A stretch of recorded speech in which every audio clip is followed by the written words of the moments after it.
Bütün Россия төбәкне өйрәнүчеләр советы рәисе, танылган профессор Альберт Борханов белдергәнчә, соңгы елларда Татарстанда гына түгел, милләттәшләребез яши торган байтак төбәкләрдә җирле мирас, татар авыллары тарихы һәм аннан чыккан шәхесләрнең язмышы зур кызыксыну уята. Татар һәрбер тарихны яратып, сусап карап тора.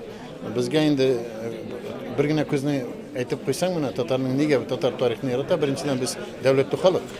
Һәр татарның һәр вакыт әйтә, менә бу җирендә, матур җирендә татарның дәүләтчелек психология. Шуның өчен милләт бетә дигән сүз мин килешмим. Милләтнең киләчәге бар. Моңа кадәр төбәкләр танылган якташларына һәйкәлләр куеп, истәлек такталары, музейлар ачсалар, соңгы вакытта һәр төрле фәнни форумнар, конференциялар уздыралар. Фәнни гамәли конференцияны уздыру ул бер яктан табигый да, икенче яктан ул мөһим проектларның берсе.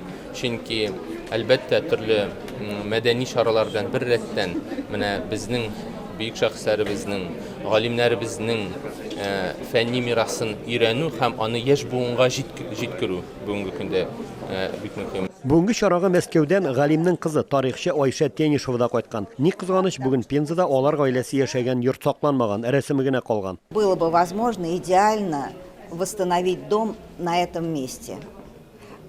Там был и татарский просветительный кружок, и библиотека еще в 20-е годы. Әмнә Ульян шәһәренең Марат урамында Айша ханымның 19-нчы гасыр азагы, 20-нчы гасыр башында әби-бабайлары яшәгән йорт сакланган. Дөрес, бүген ул да инде ярым ташланды хәлдә генә. В этом доме Тенишевы прожили до самой революции.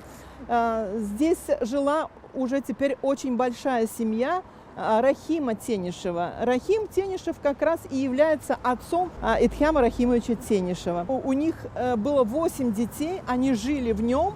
И вот отсюда, когда дом национализировали, все отобрали, вот они вынуждены были уехать. Әтһәм Тенишевның бабасы Мөхәммәтҗан Тенишев Сембергә Тимербулат Акчурин чакыруы буенча килә. Он был предпринимателем очень успешным. У него был пароход, 2 заводика, парфюмерный и свечной. У него был старший сын Рахим. Он женился на своей двоюродной сестре Амина. Амина была младшая сестра Алима.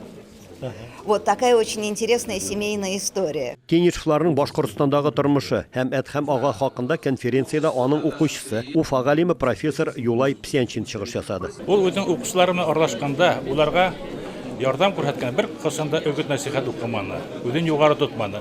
Уның асык булуы, уның укучылар белән тигез мөнәсәбәттә булуы һәр вакытта уңышка китерде. Менә уның кыяфәте, уның һөйләү үзенчәлекләре, аралашу үзенчәлекләре һәр вакытта уның укучыларына өмет бирә торган иде. 300-дән артык фәнни хезмәт язган, дистәләгән фән кандидаты һәм докторлары әзерләгән галим Әдһәм Тенишевның гыйльми эшчәнлегенә Пенза өлкәсе губернаторы вазифаларын башкаручы Олег Мельниченко да югары бәя бирде. Тенишев стал автором 300 научных работ по тюркологии.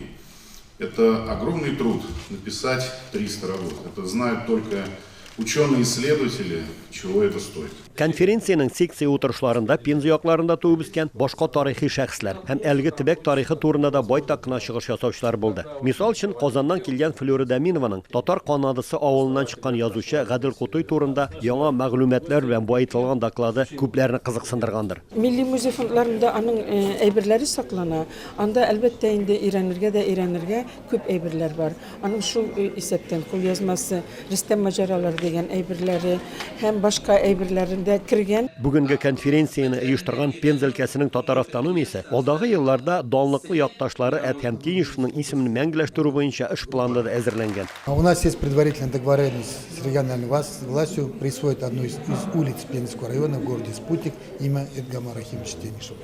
Также в ближайшее время будет принято решение о установлении памятной мемориальной доски на здании, где располагалась ранее школа, в которой учился Эдгам Рахимович.